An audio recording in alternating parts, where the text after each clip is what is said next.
Olá, meu nome é Júlio César e você está no canal A Luz do Mundo. Antes de começar, eu queria fazer um pedido a você que se inscrevesse aí, né, no canal dos nossos irmãos aí, o Gustavo Almeida, né, o canal Escritura Provada, e o canal do irmão Felipe André. Os links vão estar aí, né, na descrição do vídeo. Eu tenho certeza que, né, vai ser uma bênção para a sua vida, porque eles têm uns estudos aí muito bons, muito edificantes. Tá joia? Hoje nós vamos falar, né, sobre uma heresia, né, que surgiu ainda ali no começo do cristianismo. Uma heresia, né, que foi muito combatida ali pelos apóstolos e pelos sucessores dos apóstolos, né, chamada gnosticismo. Então, enquanto eu solto a vinheta, você se inscreva aí no canal, ativa aí o sininho para você não perder nada que a gente postar aqui de novo e deixa o seu like aí para fortalecer aí o nosso projeto aqui no YouTube.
Bom, o primeiro pensamento que era combatido pelos apóstolos era o pensamento judaizante. Existiam grupos ali no primeiro século, né, que queriam, né, que as pessoas se circuncidassem, as pessoas que elas estavam aceitando o evangelho, que elas se circuncidassem e praticassem os ritos da primeira aliança, porque sem isso, né, eles criam que não poderiam ser salvos. Esse era um pensamento que ele era bastante combatido, né, na época dos apóstolos. Já o segundo tipo de pensamento, que é o que nós vamos abordar aqui nessa série de vídeos, é o pensamento gnóstico. O pensamento gnóstico é uma mistura do pensamento filosófico grego com o cristianismo. E foi uma heresia que foi amplamente combatida pelos apóstolos. E acredito eu que foi a que ganhou o maior número, né, de adeptos. Bom, de uma forma resumida, eles pregavam que o Deus Supremo, ele não criou a matéria. Eles criam que Deus ele criou uma série de emanações, né, que eles chamam de éons. E essas emanações, existiam emanações mais elevadas e emanações mais baixas. E dessas emanações mais baixas surgiu, né, uma divindade menor que eles chamavam de demiurgo. Esse demiurgo, segundo eles, é o que teria criado, né, o mundo material tal como o conhecemos. Então, né, o pensamento gnóstico era o seguinte: já que Deus ele não criou a matéria, né, e a matéria seria, né, criada por um Deus inferior, né, entre aspas, essa matéria era algo mal, né?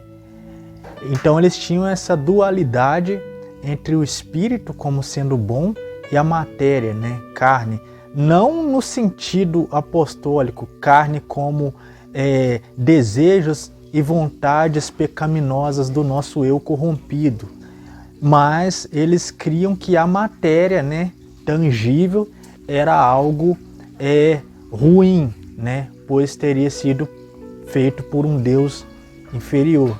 Isso seria, né, um resumo, né? É lógico que é um pensamento bem amplo, né, bem aprofundado, mas eu tentei resumir aqui da forma, né, que eu sei sobre o gnosticismo. Então, né, como eles criam que a matéria era má e o espírito era bom, eles não criam que Cristo veio em carne, né? Daí, né, o ponto principal, né, da doutrina gnóstica. Eles não criam que Cristo veio em carne. E isso João vai combater muito bem ali na sua primeira epístola, que ele vai chamar esse tipo de pensamento do anticristo, né? Porque nós cristãos, nós cremos que Jesus ele veio em carne, né? Que ele foi crucificado, foi morto e ressuscitou ao terceiro dia. Os gnósticos não, eles criam que Jesus ele tinha semelhança, né, de um corpo, mas não era um corpo físico. Então eles, né, não criam que Cristo veio em carne e que tudo que acontecia com ele ali, aquele sofrimento, né, aquilo tudo que ele passou, era algo como se fosse, né, uma ilusão, porque era como se ele fosse alguma espécie de fantasma, né? É assim que eles criam, né? E existia também uma outra linha de pensamento que cria, né, que Cristo era um espírito, né, que ele tomou posse, né, do ser humano Jesus, e que esse ser humano, né, teve filhos, era casado e tal. Eu acho que você já deve ter visto essa história aí, hein? Naquele filme lá, o Código da Vinci, quem se lembra?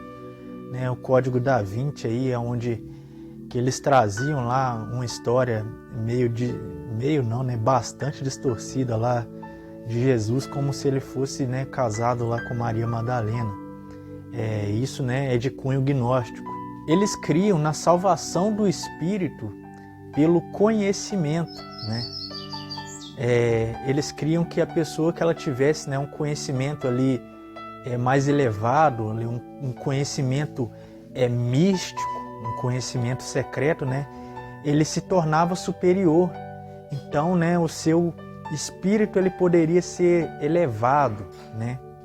Dentre, né, esse pensamento gnóstico, começou a surgir dois extremos. Tinha aquela galera que pensava, né, que já que a carne, né, no sentido de matéria, é bom frisar isso, tá, pessoal? Que eles não colocavam a carne de acordo com o que os apóstolos criam, que é o que o cristão deve crer, no sentido de desejos pecaminosos do nosso eu corrompido. Eles não criam assim, eles criam em carne no sentido de matéria mesmo. Então, existia, né, um extremo desse pensamento, que já que a matéria é má, então tudo que você faz por meio da matéria é mal. Vou te dar um exemplo.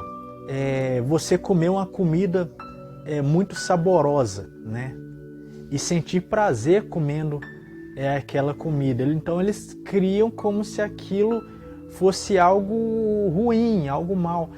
Você já deve ter visto Paulo ele combatendo esse tipo de pensamento, né? Que ele dizia assim, que era um pensamento de não toques, não manuseis, não isso, não aquilo, que tinha ali uma aparência, né, de espiritualidade, mas que não servia de nada, né, para refrear, né, de fato os impulsos da carne, né? E tinha um outro extremo que era o seguinte: como eles pensavam, né, que a matéria era algo ruim e que na verdade o espírito, né, era algo divino e iria ser elevado. Presta atenção no que eu estou falando, o espírito ia ser elevado.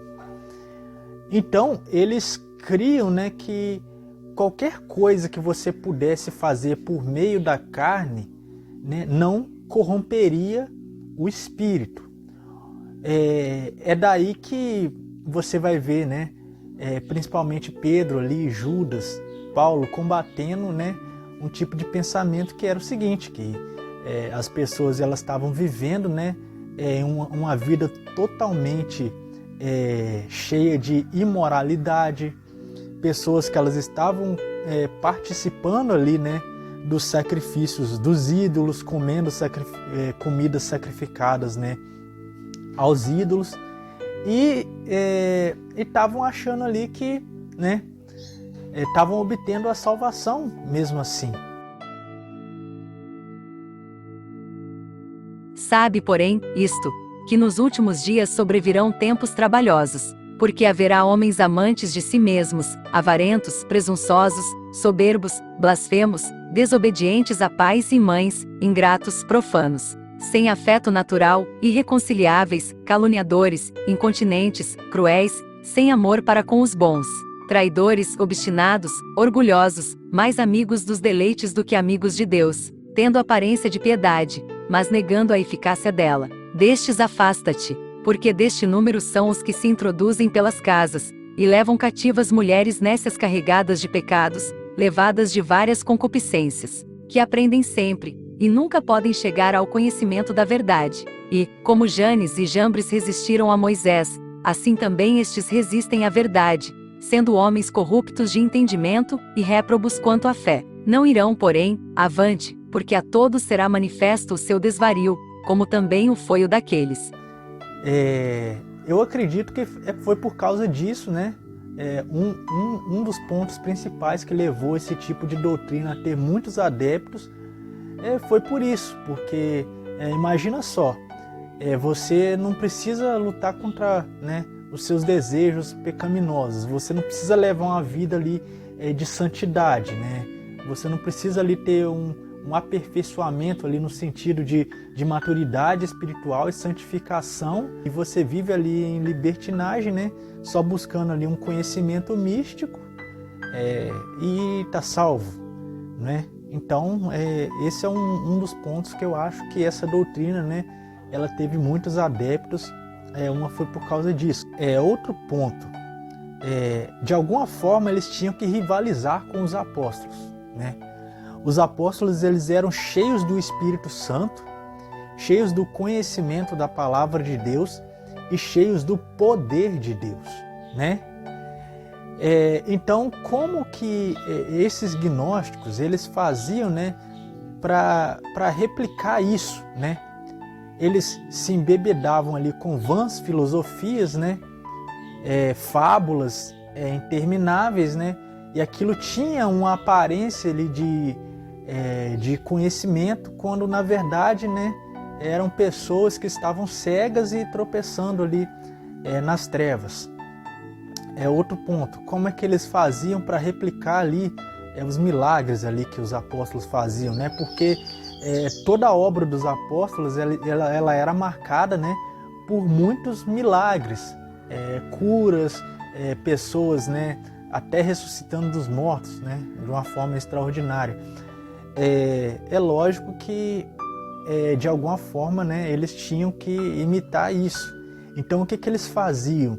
Eles se aprofundavam, né, em conhecimentos de magia negra, né? Eles faziam, né, alguns tipos de curas, sinais, mas era por meio de magia negra. Então, esse tipo de pensamento foi muito combatido ali, né, já no primeiro século, porque tinha, né, uma aparência de que trazia o ser humano e o libertava, né, de uma prisão, que no caso eles criam que era a prisão da matéria, para uma libertação ali espiritual. Só que na verdade esse pensamento ele fazia a pessoa muito mais escrava do pecado e mais filha do inferno do que ela já era antes. Então esse foi o primeiro vídeo aí da nossa série. Essa série ainda vai ter, né, mais 2 vídeos.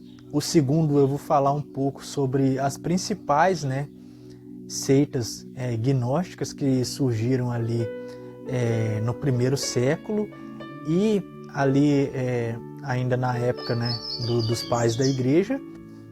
E no terceiro vídeo eu quero fazer um paralelo entre a doutrina cristã e a doutrina gnóstica.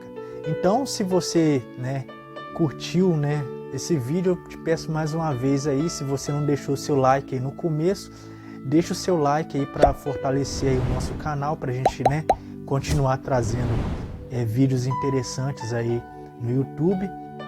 E que a salvação do Senhor Jesus esteja com você e com a sua família. Até um próximo vídeo.